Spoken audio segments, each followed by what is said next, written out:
तीन चीजों ने नासूर की तरह इसका खून चूसने का काम किया। परिवारवाद, जातिवाद और तुष्टीकरण। परिवारवाद के कारण लोकतंत्र का मूल पर घाव हुआ। लोकतंत्र को निर्बल करने का काम परिवारवाद ने करा। जिनके अंदर पोटेंशियल है, संभावनाएं है, क्षमता है, उनको प्लेटफॉर्म नहीं मिला।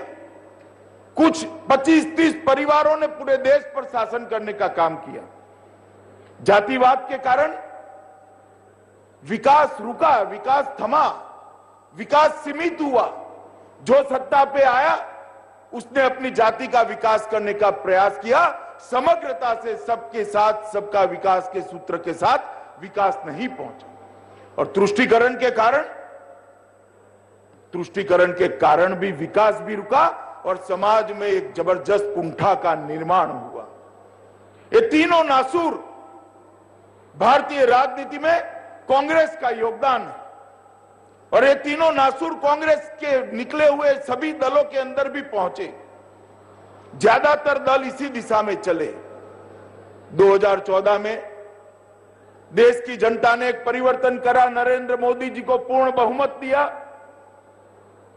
और पूर्ण बहुमत देने के बाद जिस प्रकार से मोदी जी ने सरकार चलाई, हर साल चुनाव आए, हर साल चुनाव आए। हर साल के चुनाव में भारतीय जनता पार्टी बढ़ती गई, बढ़ती गई, बढ़ती गई। अभी 3 चुनाव में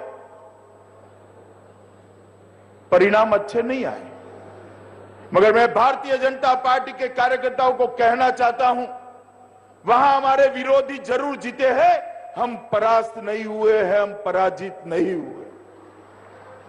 मीडिया के लोग इस विषय पर टिप्पणी करेंगे, मैं समझाना चाहता हूं कि पराजय किसको कहते हैं।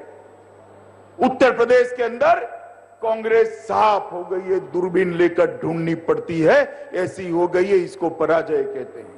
बिहार के अंदर, बंगाल के अंदर कांग्रेस को ढूंढनी पड़ती है, ऐसी स्थिति हो गई है, इसको पराजय कहते हैं।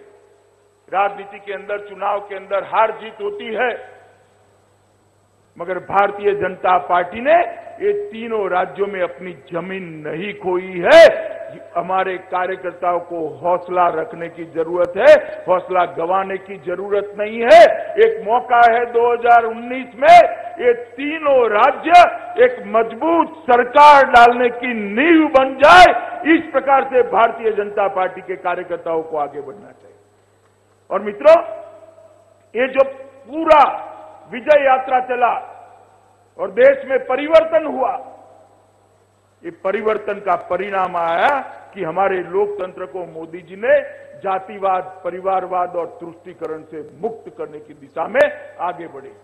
और भारतीय जनता पार्टी के सिद्धांतों के अनुरूप गरीब कल्याण का एक मंत्र लेकर आगे बढ़े। दीनदयाल जी के शताब्दी वर्ष में गरीब कल्याण वर्ष के रूप में हमने मनाने का फैसला किया। अंत्योदय के दीनदयाल जी के सिद्धांत को गरीब कल्याण के नूतन मंत्र के साथ जोड़कर गांव तक पहुंचाने का प्रयास किया। और उसी वर्ष में ढेर सारी योजनाएं आई और एक के बाद एक गरीब जिससे परेशान था, हर परेशानी का हल हमने ढूंढा। और 2019 के चुनाव में हम जा रहे हैं।